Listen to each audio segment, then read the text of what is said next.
Welcome to the Revenue Rewired podcast, hosted by StringCan Interactive's visionary CEO, Jay Feitlinger, and no-nonsense COO, Sarah Shepard. We're here to accelerate your revenue and give your marketing purpose. All right. Well, hello and welcome everybody to this episode of the Revenue Rewired podcast. Hi, Jay. How's it going there, Miss Sarah? So good. I heard you guys are still having the best weather ever, which I have to say No, gives me no. Oh, my this friend was this like, it's not hot enough for me to leave yet, so I'm not no, going it's anywhere. I drove in this morning. I was super excited, and it's very warm here in Scottsdale. No, you just don't like it. Come on now. It's fine. Whatever. Well, it's raining here in France, which is actually fine. You know, I've got work to do. We're recording this pod, so I've got the window open, the rain trickling. So you don't get that a lot in Arizona. Nice. No. Well, today we want to talk about something. We don't want to hate on you spreadsheet users, but just hear us out with this one. So we want to talk about why your spreadsheet is the most expensive tool in your tech stack. And you may remember we did an episode a while back called Frankenstack, and that was it's kind of been I don't know, Jay. I think I've heard it maybe in the last 2 years. It's probably been around longer, but Frankenstack is sort of like, I think well, I don't know if it's actually a symptom of this issue or if it could be a cause or maybe both, but hmm maybe let's like talk about the Frankenstack piece for just a bit because now that I said that out loud, I'm not really sure which one it is or if it is both. Well, I think also depends on who you're talking to. When you speak to someone like me who tends to like shiny objects, I'm usually the one that's making that Frankenstack get a little out of control sometimes because I'm like, "Ooh, let's try a new tool. It sounds awesome." And you're like, "We already have it in place." I'm like, "Oh, I didn't know. I wasn't listening very well." So I think again, I mean, high level there. It's we see, and it's not just a small, smaller $1 to $5 million business or a massive, quarter million dollar company. We see this happen throughout pretty much every client we've worked with in the last 16 years, where they're just basically bolting together so many different things, and not really having a strategic way of thinking through how they all interact. It's like a patchwork quilt of tools, and I think part of that is there's a lot of reasons why that this happens from a tech stack perspective. So, what we want to get to is how this spreadsheet became this expensive piece of your tech stack when it really was never intended to be that way. So, how do you get that in the first place? And for me, I think one of the most obvious reasons is you lose tribal knowledge and or shiny objects and you get a tool to solve a problem, and that's it. This tool will solve this problem, this tool will solve this problem, and you kind of keep trying to solve problems with one-off solutions, which is really the purpose of a lot of SaaS tools. I mean, no one tool is perfect. Even in project management systems, you could spend, like I did, almost a year of vetting all of these tools with your wish list, and you will come to a hard realization that none of them have all of the answers. And so I think that's the first and most obvious issue is you have a wish list, but there really isn't usually one thing that will solve everything. And I don't know, Jay, if you think the same way because you seem to do a better job of being okay with going without some things and doing workarounds, where for me, I don't want to run into a Frankenstack situation, but I'll just kind of like work maybe too hard at trying to find the perfect solution. And all of that takes a ridiculous amount of time. Well, I think what's funny is, and again, it's probably also tied to how my and your brain does think a little differently. But I think for me, one of the reasons why I'm shockingly getting better and better each year about not asking you for me to buy some new tool is I'm so close to working with some of our clients on the client services team, and I'm just seeing our clients struggling so much with having so much of this stuff not really talking. For example, like one of our clients right now we're working with, the marketing leader loves HubSpot and convinced the leadership team I need this new marketing tool, spun it as that. And then the VP of sales loves Salesforce, and then one of their team members likes Pipedrive. And so they spun it as we need these tools because they do different things. And the leadership's like, we don't know any difference. So they say yes. And so now they have two sales CRMs and one marketing CRM that all could do pretty much the same stuff. And now they're trying to figure out how to make all three talk together. And I'm like, are we asking the right question?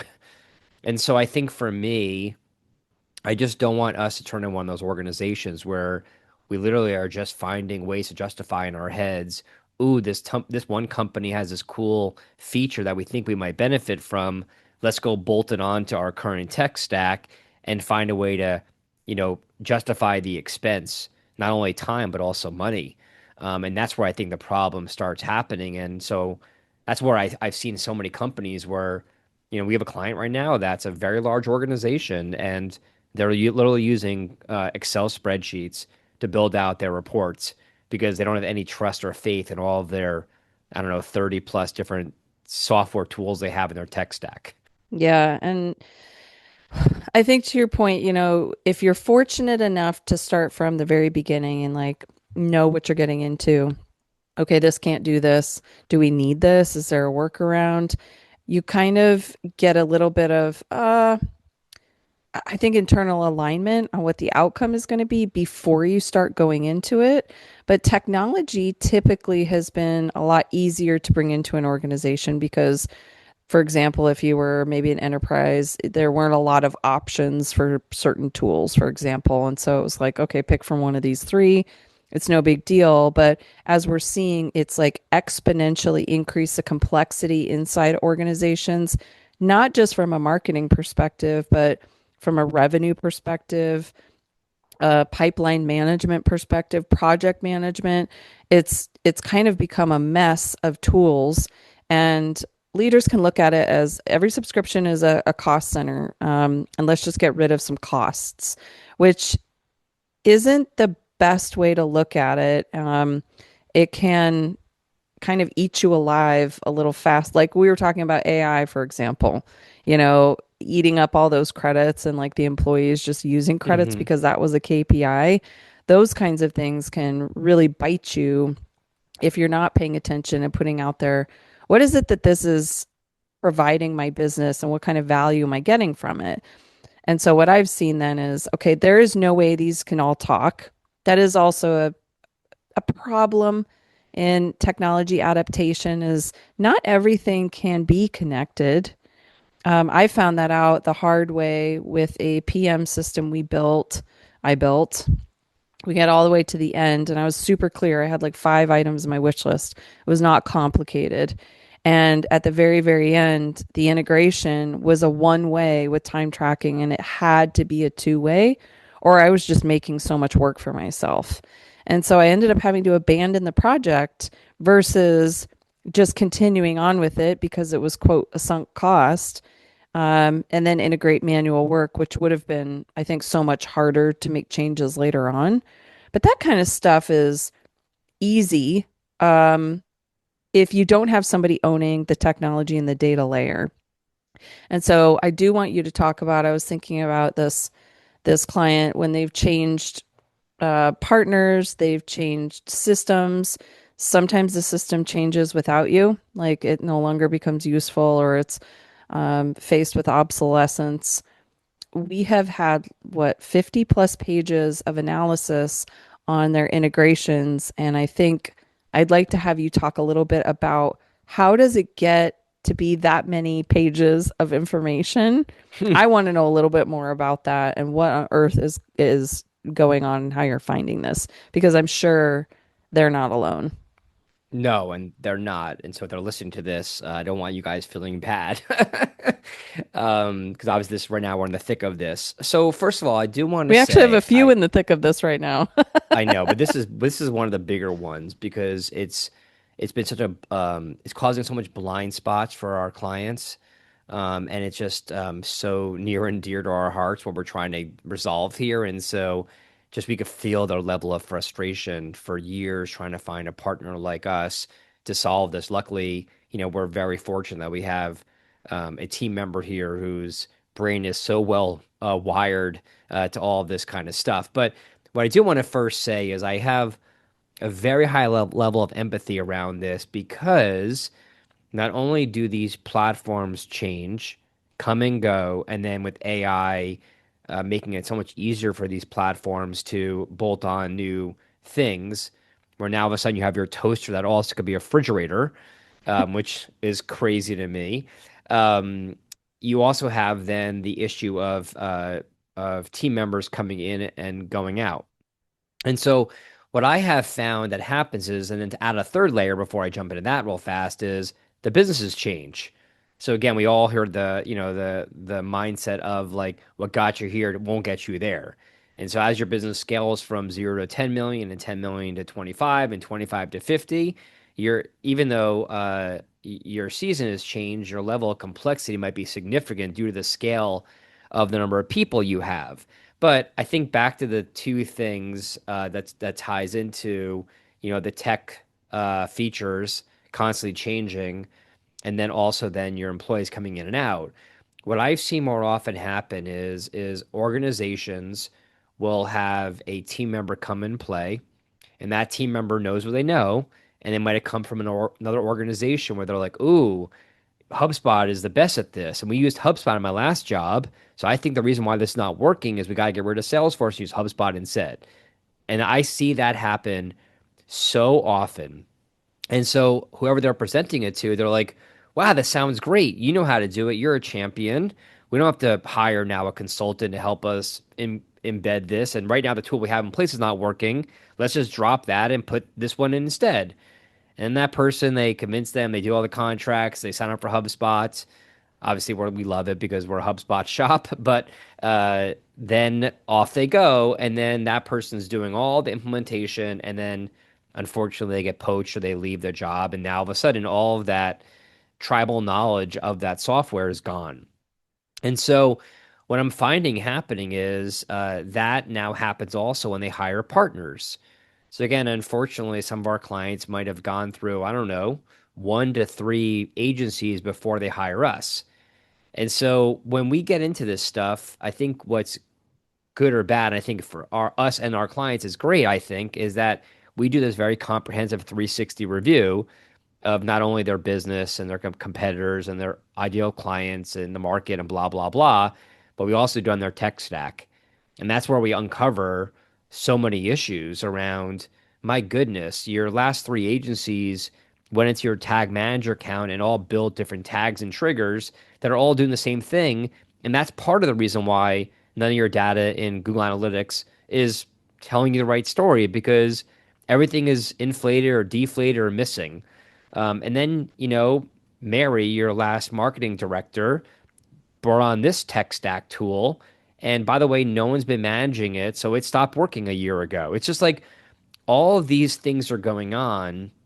It's almost like, you have a pinhole leak which has happened to me, unfortunately, too many times, but a pinhole leak in your copper piping in your wall. And that has been leaking for months, if not years.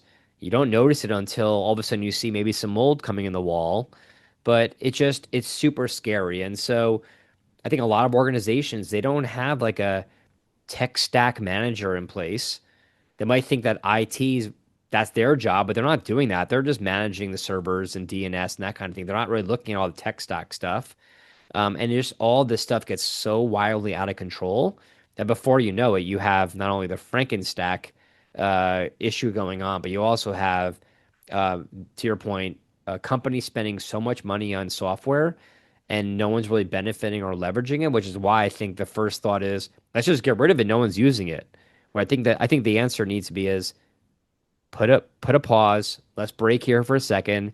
Let's take a step back and not invest a lot of time going backwards, but let's look at forwards for the next, I don't know, 3 to 5 years. What problem are we trying to solve? And I think if you start with that item and then do your proper due diligence, I think then you might find that potentially what you have in place right now might be acceptable, but it's just not being implemented or managed the right way. Yeah, and you have to agree too on what the like good enough source of truth is. And that's, I think, another rabbit hole that people get themselves into is where, okay, we have this issue all the time with, different pieces of Google and the platforms themselves reporting something different than, a different platform, and it's supposed to be the same item that they're or, same piece of information, but why does it look different? And there unfortunately is no perfect standardized situation for some of this, like podcast analytics, for example, I've learned is not an actually standardized analytics result that I can look at, like in Spotify versus Apple and so on. And so the information is sort of transferring itself over other platforms, and the other platform, like Apple, is grabbing it because it's hosted in Spotify, but Spotify isn't grabbing Apple. And so then you kind of have to now Frankenstack it together and try to figure out your answers, but there's no source of truth. And so I've had to figure out what is a good enough source of truth for me that I'm not gonna, I don't need perfect, but I need something to help guide the next decision, which is ultimately what you're trying to do with your data is what is going to help guide the right decision or the next decision? Is it good enough? Is it accurate? It can't be perfect. I don't think everything can match one to one. It's just really, really hard to do. And I don't know if the return is really worth it to get that, gap from 80% accurate to 100% accurate. No, Of I mean, course, there are some things to do, but I was gonna say I totally agree with you on that. For example, like, even like Google's products. So Google owns Google Analytics and Google Ads. And even there, how they interpret the data is not the same. And so it's like, I can't tell you, Sarah, and obviously you probably have heard me do this, but in the 16 years and the, I don't know, 250 plus companies that we've supported, I probably have said over 1,000 times, yes, Google Ads is telling you got, 4 conversions last week, and Google Analytics is telling you got two. And the clicks from Google Ads is saying you got 7,000 clicks, and Google Analytics is telling you got 6,000. Like, why isn't the data the same from the same company? And just that's the problem is like to your point, it's so challenging regarding even like the attribution conversation of like some platforms look at last touch attribution and some look at first touch attribution.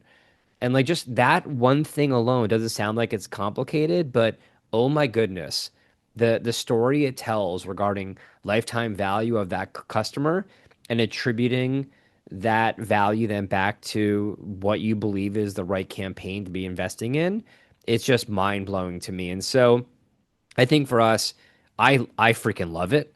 But it does make our job on the growth demand generation side so much more complicated now because to your point, um, the data is coming in from so many different sources. One saying Chinese and one saying English. And then how you to build the system to figure that all out is very complicated, which is why when I see a company of a significant magnitude or size relying on Microsoft Excel or Google Sheets to tell them what their investment is resulting in return, um, I am not surprised. Um, I actually understand it.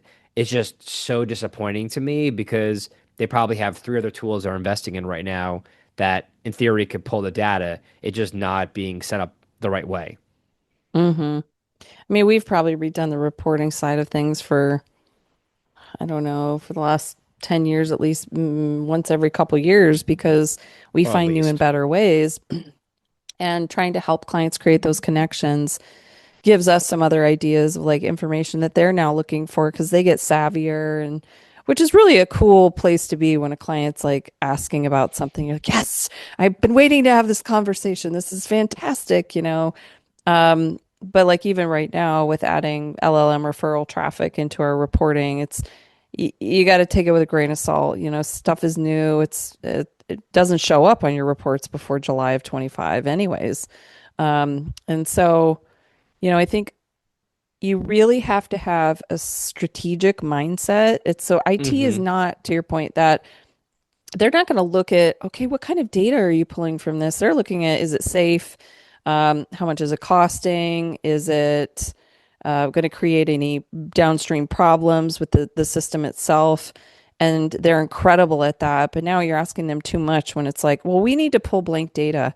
Can we do it from this? You know, if you have that kind of IT person, like hold on to them. But typically, that's in conjunction with, is the tool safe and is it going to give me what I want versus can we just download everything and throw it into a spreadsheet? Because admittedly, that is easier. It's, Yep. I've seen more Sadly, it people do it is than I sometimes. used to do it. I Yep. actually I still mean, run a couple as you know me, spreadsheets. when you first started working with me, I think I had how many Excel things doing all the same You were stuff? like the Uh, spreadsheet king. I'm so glad I knew spreadsheets when I oh worked here. gosh. I mean, I was a disaster, but I mean, you know me, like, and I would rebuild the same thing over and over again because I forgot that I already did it. Just again, shiny objects. Mm, But you know, I do want to share, I guess, one thing before we kind of start wrapping this one up is as I was thinking about it, you know, what often happens that I'm seeing with our current and prospective clients is they will come at this from a place of I have X tactic in place, let's call it SEO, organic search, and I'm seeing a significant decrease. Usually it's a negative, not a positive question. And then it goes into how do I fix that? And so my brain immediately goes into, well, we got to take a step back here and let's go macro first. Because the way my brain always works is there's really just two things. Is the thing you're doing making you more money or saving you money? That's really, I think, the two elements to growing a business. And then I think when you get down into more of the micro level, it's then you look at it from a campaign point of view. And the answer is, what data do I need to understand how again from macro to micro my each of my departments are performing. So for example, on the marketing side, you know, before you get down in the weeds regarding how do I fix my organic search, I'd recommend taking a step back and be like, is it possible that maybe it's down, but to Sarah's point, you know, 2 minutes ago, maybe your LLM referral traffic has gone up and that's where we're seeing it happening. And so next thing you know, you might have been investing all this time and money off this data that you thought was important and you're actually focusing on the wrong thing. And so I think again there it's like looking at it more from a macro level regarding okay, the job of marketing is to generate quality opportunities for my sales team. So when you focus from that level first and make sure that the data that you're getting out of the marketing efforts are telling you that story, that is needs to be where the strategy happens first. And then you got to look at then from your point, the tech stack is like, how do I make sure that at a minimum the tech stack is telling me that marketing invested, I don't know, let's say it's $10,000 last month in marketing. What did that result into for opportunities for my sales team? And if you can't answer that question, then maybe you have a challenge that needs to be addressed first before you just drop a tech item or add a new one on. Because then you're at least going into it eyes wide open that, oh, I'm glad that this tech stack thing will, you know, send an SMS text message to my client I haven't spoken to in 7 years, and I'll give them an offer and blah blah blah blah blah, shiny object to a webinar. It's like that sounds great, but now it's just adding more noise. And so I think again here, I think people need to oversimplify it. And back to your point, that's why I don't poo-poo the Excel thing. I do think that it ends up being, to your point, the most expensive tech stack you have, only because you're already investing thousands of dollars elsewhere, not using it right. And so it'd be kind of neat, maybe short term, keep the Excel thing in place because it's probably a good source of truth. But you've got to solve the real problem: is what numbers are you trying to understand for that data to help you improve your business? yeah, and admittedly, nothing can be harder than breaking up with an Excel spreadsheet sometimes. Hmm. Like it feels like this is my security blanket and I know where everything is and I know what it all means. But if you are curious, if you're like, okay, this spreadsheet has gotten unruly, does it have real value anymore? Is go through and ask yourself like, what do I use this for, and answer a couple questions. Like, I go to the spreadsheet to find X, and this is the result I get, and this is how I make my decisions from it. And that will help you kind of reverse engineer and go backwards into someone saying, oh, you know what, I use that tool for that. And it's not a horrible thing when you might have distance in your organization with like tool, usage and knowledge and understanding and integration and change management, because a lot of them have added more features than frankly any of us need, and it can be really overwhelming. And so you might have just learned just enough to get it onboarded into your company, but having kind of like a tool owner or someone to help unpack and reorganize your attribution, your basically decision making, and take it out of a spreadsheet, it can feel like a really big strain at first. It is very stressful, but it can be much more impactful when your whole leadership team has access to something that's visual and visible other than a spreadsheet. Also, I probably more love that. secure. I guess one addition to that real fast is I love how you mentioned about the champion type of person, but I also wanted to add on the documentation. Kind of, I mentioned about 15 minutes ago. Unfortunately, it happens to our clients all the time where they only have one person responsible as the owner for understanding how a tool works. And it's heartbreaking to me, which has happened to us, unfortunately, too many times the last few years, where one of those team members either got let go or they leave to go in their opportunity. And then our clients are like, we don't know how to even use this anymore. We don't even have a login anymore to it. The login was tied to the last employee. It's just like all of this stuff. And so now all of a sudden they're scrambling and we're scrambling, trying to figure out how do we avoid the train from falling off the tracks. Because you do become quite reliant on some of this stuff to make really smart decisions. So I think again, our hopefully the takeaway from this show is be strategic on deciding what you need and don't need to level up your breaking up Excel stuff, as Sarah said. And then two is that you definitely need a champion of some sort. I think that's going to be responsible for asking the right questions and onboarding and training and whatnot, and then documentation. And then I think maybe from there, it's maybe have a quarterly or annual review, which I love that Sarah every year, which I really appreciate. Even our smaller business, the amount of money you find that we are wasting, being as strategic as we are on software tools that someone said they needed to do their job, and then that person left or whatever, or that tool changed and we don't need it anymore, and we've been paying for this stupid tool for 6 to 12 months. And so I think with your process, the good news is we don't typically go more than 3 to 6 months with that happening because you have a great tech stack kind of review process in place. And so I think to wrap that up, I think someone also needs to do that as well, to ask the hard questions and make sure that things are being fully leveraged and optimized. Mm-hmm. Well said, Jay. Well, if you need to talk to somebody about your hard breakup, I'm here for you. So, podcast at stringhandinteractive.com. But Jay, this was an awesome show. Thank you so much for your insight. Appreciate it. Nice talking with you. Have a great day, everybody. Bye. Thanks for tuning in to the Revenue Rewired podcast. Send us your questions to podcast@stringcaninteractive.com and follow us for more insights to drive your business forward.